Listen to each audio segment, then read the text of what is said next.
Ketika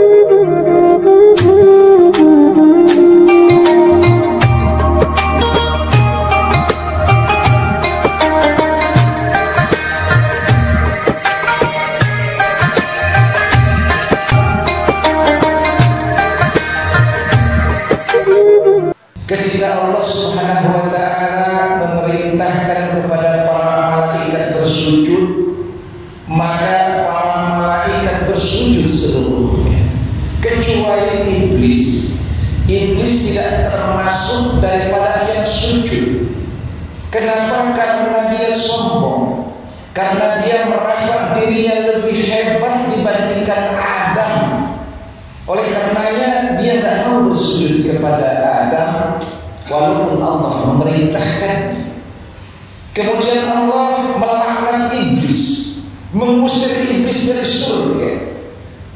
Tetapi kemudian iblis meminta tenggang waktu kepada Allah untuk menjadi musuh Adam dan anak keturunannya, dan janjinya ila yaumi yub'atsun, sampai hari dibangkitkan. Watak iblis yang sombong ini kemudian menjadi asbab kehancuran umat manusia. Bagaimana kita lihat dari kesombongan ini, nanti lahir asbabnya adalah karena iri dengki. Maka anak Nabi Adam, orang tua kita, nenek moyang kita yang bernama Habil dan Qabil, si Qabil ini karena iri dengki dia tega membunuh saudaranya Habil. Kemudian di zaman Nabi Muhammad SAW kita mengenal Abu Lahab, Abu Jahal, Abu Sufyan dan abu-abu yang lain, yang di masa jahiliyahnya mereka ini menjadi musuh terbesar Nabi Muhammad SAW. Sebabnya apa? Iri dan dengki. Padahal mereka masih kerabat dekat. Sebagaimana kita ketahui yang namanya Abu Lahab itu adalah paman baginda Nabi Muhammad SAW, paman kandung.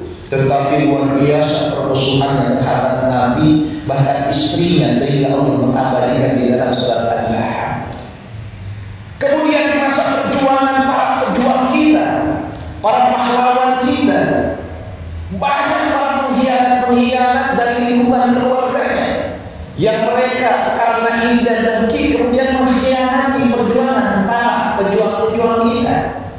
Bagaimana sejarah mencatat begitu banyak pengkhianatan yang dilakukan oleh kalangan internal dari keluarga, gara-gara iri dan dengki, perebutan tahta dan kekuasaan.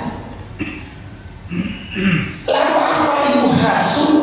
Apa itu yang namanya iri dan dengki? Para alim ulama mendefinisikan yang dimaksud dengan hasud adalah tanani jawali nikmatil mahsudi wa husuriha lil hasidi, yakni menginginkan agar nikmat yang diperoleh orang lain berpindah kepada dirinya. Jadi kalau ada orang yang diberikan anugerah nikmat, maka dia menginginkan nikmat itu berpindah kepada dirinya dengan berbagai macam cara. Sehingga kita mengenal cara licik, cara jahat dilakukan demi upaya agar nikmat orang lain itu berpindah kepada dirinya. Maka orang yang hasud ini dampak negatifnya sangat luar biasa. Bahkan baginda Rasulullah SAW melarang kita agar menjaga diri kita dari sifat hasud ini, menjaga diri kita dari sifat iri dan dengki. Kenapa? Karena sifat hasud ini memakan kebaikan, menghancurkan kebaikan, sebagaimana api membakar daripada kayu bakar yang kering. Hati-hati, orang yang amalnya cakep, ibadahnya luar biasa, baik yang hablum minallah maupun hablum minannas, tapi kalau ada sifat dengki, iri hati dan disimpulkan dengan kata hasud, maka kebaikannya akan hancur binasa. Lalu pertanyaannya, apa sih yang menyebabkan seseorang itu hasud? Maka setidaknya ada 3 hal yang menjadi asbab seseorang itu hasud. Yang pertama, kuman dia, kurang iman, kurang yakin, kurang mantap imannya, sehingga kurang syukur dia kepada Allah. Kerjaannya demak ke atas, melihat yang lebih, gak pernah dia tunduk kepalanya ke bawah. Kerjaan melihat di atas terus, gak pernah dia nengok ke bawah. Kalau orang sudah melihat terus ke atas, maka syukurnya kurang dia. Padahal hidupnya sudah enak, pekerjaan sudah layak dan mapan, gaji pun sudah lumayan bisa mencukupi kebutuhan karena keluarga, semuanya tercukupi, rumah sudah ada, mobil sudah ada, masih saja diri dengan tetangga sebelah yang gara-gara mobilnya lebih baru dibelinya. Melihatnya ke atas, tidak pernah melihat ke bawah. Padahal di bawah masih banyak orang yang hidup di atas gerobak, yang keluarganya, anaknya tidur di atas gerobak, didorong-dorong dia. Belum tentu dia bisa menemukan makan hari itu, tapi mereka bahagia dengan kondisi yang ada. Ini orang yang kurang iman menyebabkan kurang syukur. Padahal Allah menjelaskan, la in syakartum la azidannakum wa la in kafartum inna adzabi lasyadid. Kalau kita bersyukur pandai kepada Allah Subhanahu wa taala atas segala nikmat Allah, maka Allah akan tambah nikmat itu. Tapi sebaliknya ketika kufur, maka diancam dengan azab syadid, azab yang sangat-sangat luar biasa. Lalu penyebab yang kedua adalah kebencian dan permusuhan. Ini dalam hidup kita ini kan tidak menafikan yang namanya terjadi konflik dalam bidang apapun. Kadang-kadang juga sekarang ini luar biasa, permusuhan bisa muncul gara-gara salah kaprah, salah tanggap, salah paham. Anak-anak kita yang sering tawuran itu kan sebenarnya masalah sepele. Yang tawuran anak-anak yang sering tengah malam ribut-ribut bawa celurit itu kan cuma gara-gara saling meledek doang. Tapi kadang-kadang akibat hal-hal yang sepele bisa menimbulkan hal yang besar.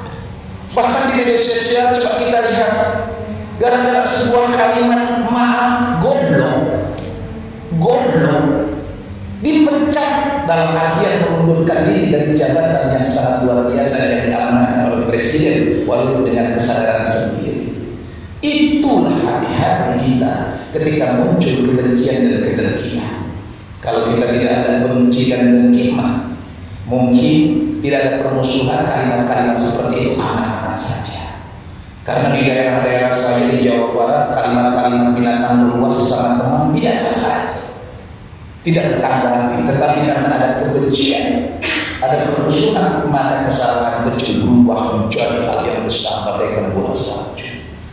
Inilah hindari kebencian dan permusuhan. Lalu yang ketiga yang menyebabkan seorang hasud ini dengki adalah ambisi dan keserakahan. Ini hati-hati nih. Ambisi jabatan, ambisi kedudukan, bersaing dalam bidang-bidang hal ekonomi. Ini ambisi dan keserakahan bisa membuat seorang yang alim, seorang yang soleh berubah menjadi sadis kejam dan tidak berperi kemanusiaan. Dan yang keempat yang menyebabkan seorang hasud adalah lingkungan. Hati-hati bergaul.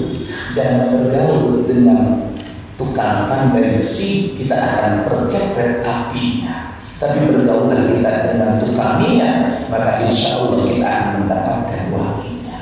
Jangan bergaul di lingkungan-lingkungan yang kotor, lingkungan-lingkungan yang kejahatan. Maka disadari atau tidak disadari, kita akan digiring untuk melakukan itu.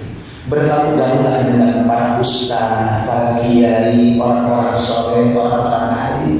Yang kita baca Quran saja sekarang misalnya kita terbata-bata, besok-besok kita lancar gara-gara kita bergaul dengan orang-orang alim. Hadirin yang dirahmati dan dimuliakan Allah Subhanahu wa taala. Lalu bagaimana caranya kita menghilangkan sifat hasud? Maka yang pertama, jadilah kita orang yang senantiasa bersyukur kepada Allah.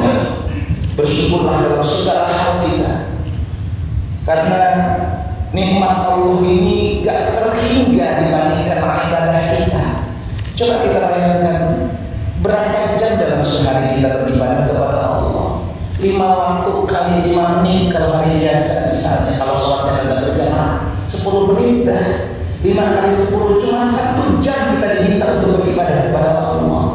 Nikmat Allah gak pernah berhenti kepada kita. Udara yang kita hidup ini nikmat yang luar biasa. Coba kalau seandainya Allah kejam, ini oksigen sudah tidak ada lagi. Sekarang kalau saya jauh-jauh, kalau ada saudara kita yang berbuat di rumah sakit yang membutuhkan oksigen, 1 tahun berapa? Ini kalau Allah komersil, udara yang ada sekarang dikomersikan oleh Allah, berapa uang yang harus kita keluarkan? Nikmat Allah begitu banyak kepada kita. Belum nikmat yang ada pada badan kita. Kita masih diberikan kesehatan luar biasa.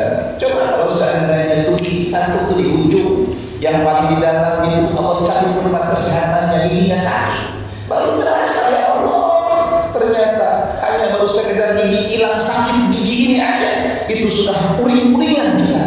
Orang lain ngomong kenceng bahwa ada pengen menjemput. Makan apa-apa, apalagi makan daging, boro-boro bisa dimakan, sakit yang ada. Jadi jangan sampai ketika nikmat itu sudah dicabut oleh Allah, baru kita sadar betapa besarnya nikmat Allah kepada kita. Jadilah hamba yang bersyukur kepada Allah Subhanahu wa ta'ala. Lalu yang kedua, banyak zikir kepada Allah. Ala bi zikrillah tatma'innul qulub. Dengan berzikir hati akan tenang dan tentram. Apapun yang dihadapi oleh kita, kaya miskin, semuanya akan senantiasa ingat kepada Allah Subhanahu wa ta'ala. Dan yang keempat adalah berdoa kepada Allah. Ya muqallibal qulub, sabbit qalbi ala dinika wa ta'atik. Ya Allah yang membolak-balikkan hati, istiqomahkanlah, tetapkanlah hati kami di dalam iman, di dalam agama, di dalam keyakinan kami. Dan yang terakhir, bergaulah dengan orang-orang yang soleh, orang-orang yang menunjukkan kita kepada jalan dari Allah Subhanahu wa ta'ala. Mudah-mudahan Allah Subhanahu wa ta'ala senantiasa memberikan kekuatan kepada kita untuk menjadi hamba-hamba yang terhindar dari sifat hasud. Amin ya Allah ya Rabbal alamin.